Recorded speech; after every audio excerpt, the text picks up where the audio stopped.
Joy joy sinang kebang nesenga sirkut along an o kang hona chipu thek thek pin bonta neseng veka chichor non pu an o ne pena kedam tangalamo tene etsi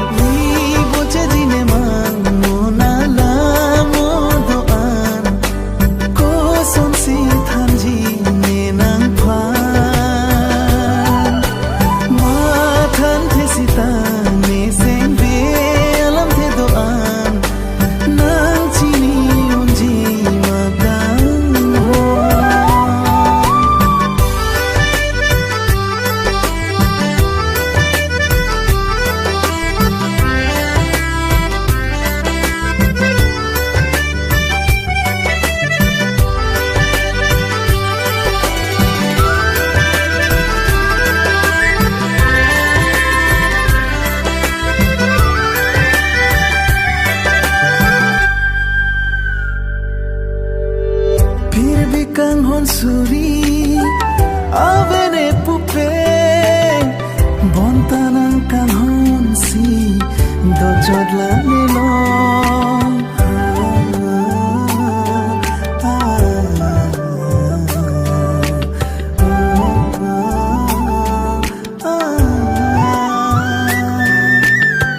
lang son suri archin ing sam se pupe bontanang lam sido ing sam chot ni pha ni che the jeng ta nang pen masi kali te dak pe ji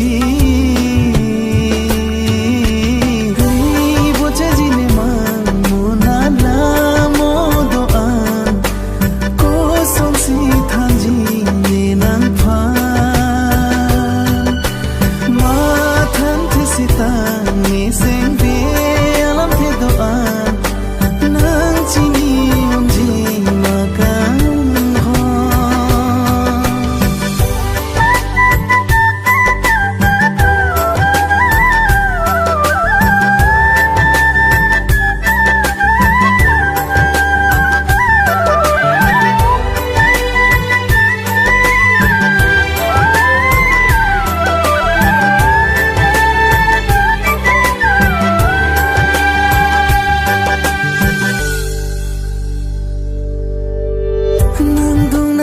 lote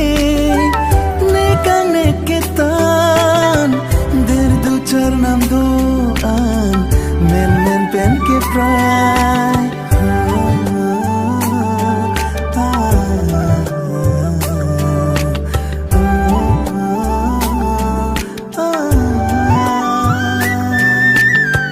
kang honang thir klong